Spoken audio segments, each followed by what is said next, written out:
तबाही की ये तस्वीरें श्रीलंका की हैं। सड़कें डूब गई,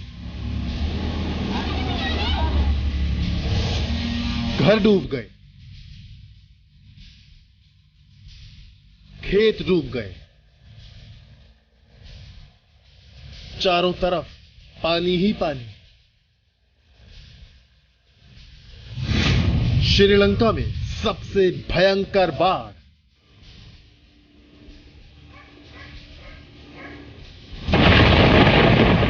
आधे से ज्यादा देश पानी में डूबा। बाढ़ और बारिश से हुई बड़ी तबाही में लंका को मिला है हिंदुस्तान का साथ।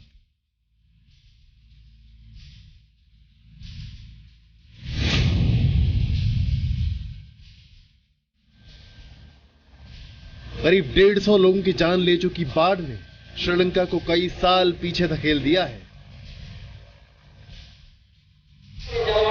हैरान करने वाली एक एक तस्वीर आपको दिखाएंगे।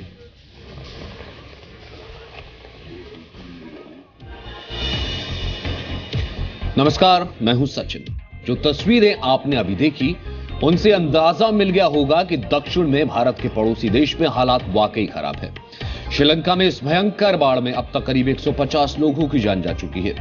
100 से ज्यादा लोग लापता हैं और लाखों लोग इस जल प्रलय से प्रभावित हैं।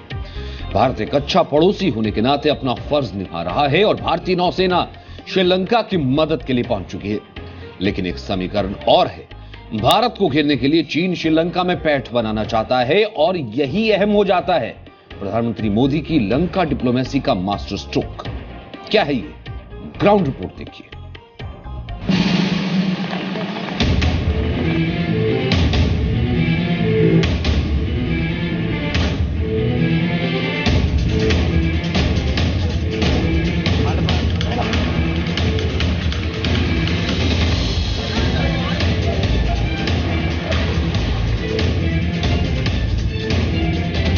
तस्वीरें खुद तबाही के मंजर को बयां कर रही हैं। श्रीलंका में ऐसी भयंकर बारिश 1970 के बाद हुई है। लोगों के पास ना तो खाने के लिए कुछ बचा है और ना पीने के लिए पानी।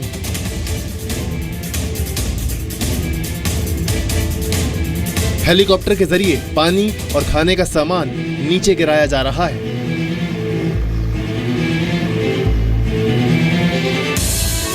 लोग टकटकी लगाए हेलीकॉप्टर से सामान गिरने का इंतजार कर रहे हैं।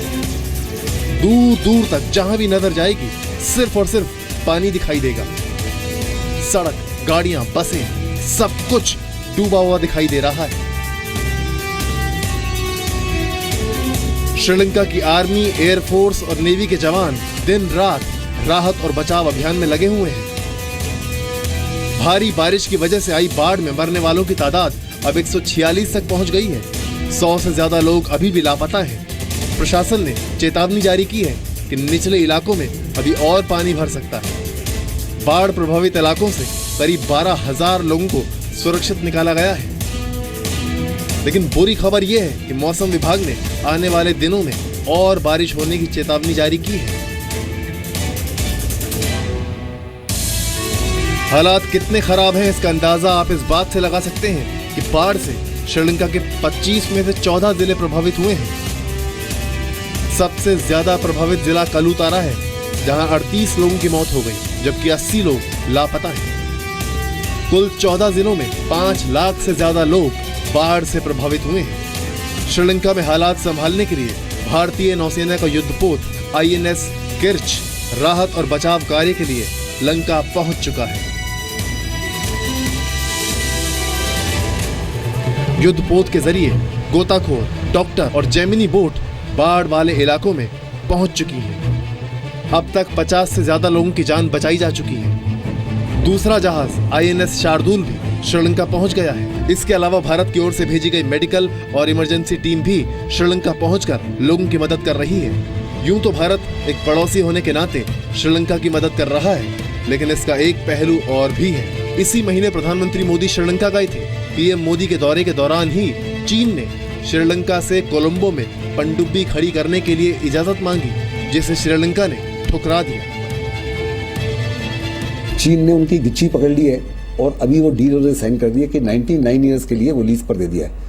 लेकिन हिंदुस्तान की आपत्ति को निगाह में रखते हुए उन्होंने कहा कि जो उस पोर्ट के अंदर वो काम करना चाहते, चाइना को फ्रीडम है, लेकिन उस पोर्ट में आएगा कौन और जाएगा कौन, क्या चीन का जहाज आ सकता है, चीन की पनडुब्बी है, that will be controlled by the Sri Lankan government and not the Chinese. So दूसरे लफ्जों में उन्होंने हिंदुस्तान के जो हित है उसकी सुरक्षा कर दी है। पीएम मोदी का श्रीलंका दौरा चीन के one belt one road summit से ठीक पहले हुआ था। दरअसल चीन भारत को चारों तरफ से घेरने की अपनी रणनीति के तहत श्रीलंकाई समुद्र का इस्तेमाल करना चाहता है। चीन ने पिछले कुछ सालों में श्रीलंका में हवाई अड्डे, सड़कें, रेलवे और पोर्ट बनाने के लिए बड़े पैमाने पर निवेश किया है। चीन बहुत दूर है, वो बांग्लादेश में देश तो बना सकता है, लेकिन जब उनके मुसीबत की घड़ी आती है उनकी मदद नहीं कर सकता। श्रीलंका हमारे पास में, चीन बहुत दूर है। अभी श्रीलंका में फ्लड्स आए तो एक ही बड़ा देश है जो बहुत बड़े पैमाने पर उसको हर प्रकार की सहायता दे सकता है, और वो है हिंदुस्तान। और मोदी जी ने तुरंत से, इससे पहले कि श्रीलंका ने आपसे सहायता मांगी, हमने सहायता पहुंचानी शुरू कर दी। तो ये साफ तौर पे दर्शाया जा रहा है, मोदी की कोशिश है कि लुक, अगर आपकी मुसीबत की घड़ी होगी तो हिंदुस्तान ही है जो आपके साथ आउटरीच कर सकता है, ना कि चीन। मुश्किल वक्त में श्रीलंका की मदद कर भारत ने दोस्त होने का फर्ज तो अदा किया ही है, लेकिन यह भी तय किया है कि भारत को घेरने की चीन की चाल कामयाब ना हो सके। ब्यूरो रिपोर्ट, जी मीडिया। आगे बढ़ते हैं। खतरनाक जीका वायरस ने भारत में भी दस्तक दे दी है। गुजरात में जीका वायरस के 3 केस सामने आए हैं। गुजरात सरकार दावा कर रही है कि चिंता की कोई बात नहीं है, लेकिन ब्राजील समेत कई लैटिन अमेरिकी देशों को डराने वाले वायरस की भारत में एंट्री चिंता की बात है।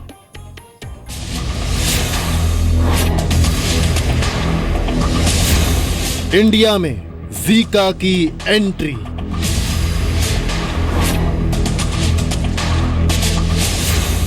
गुजरात में जीका अलर्ट।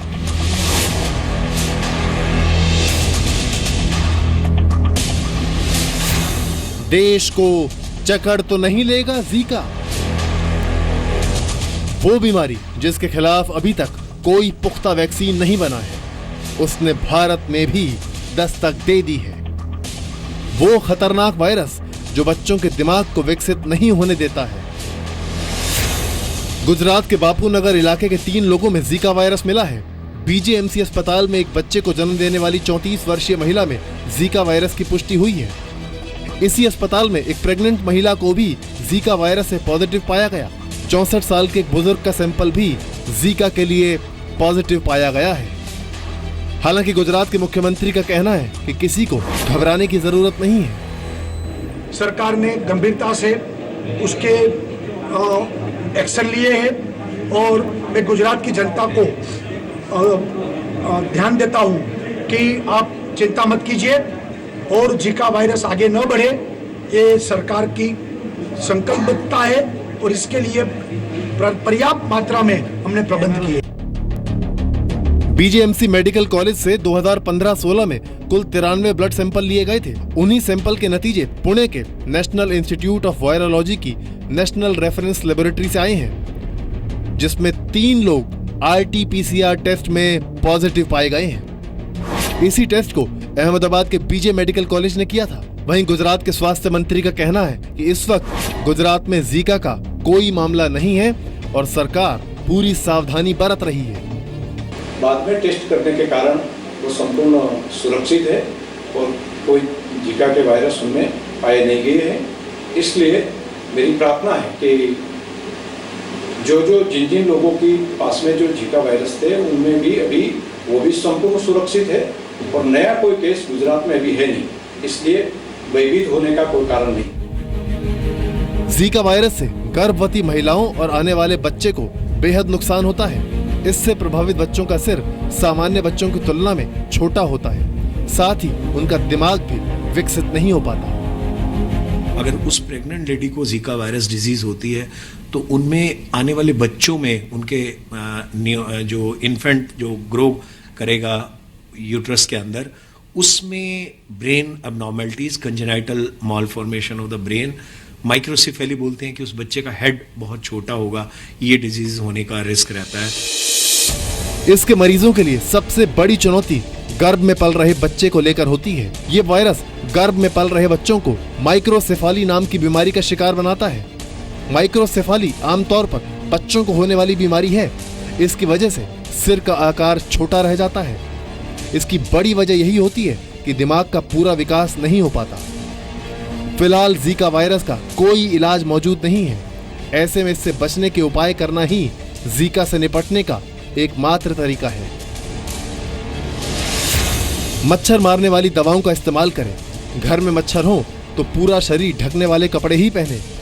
घर में खिड़कियां और दरवाजे बंद रखें। एडिस मच्छर अपने अंडे बहुत दिनों से जमा पानी में देते हैं, इसीलिए आप बाल्टी या किसी भी और बर्तन में पानी भरकर ना रखें। गर्भवती महिलाओं को सलाह दी जाती है कि वो जीका वायरस प्रभावित इलाकों में ना जाएं। जीका से निपटने के लिए दुनिया भर में कोशिशें हो रही हैं। ब्राजील में जीका वायरस के टेस्ट के लिए एक किट विकसित की जा रही है। इससे वायरस के शिकार मरीजों की जल्द पहचान हो सकेगी। साथ ही जीका वायरस की वैक्सीन विकसित करने के लिए दुनिया के तमाम देशों में कोशिशें हो रही हैं। जीका को फैलाने वाले एडिस मच्छरों को मारने के उपाय भी किए जा रहे हैं। अमेरिकी नेशनल इंस्टीट्यूट ऑफ हेल्थ का कहना है कि जीका वैक्सीन का ट्रायल शुरू हो चुका है और जल्दी ही ये बाजार में आ जाएगा। उम्मीद है कि 2018 की शुरुआत से जीका वायरस के खिलाफ वैक्सीन बाजार में उपलब्ध हो जाएगी।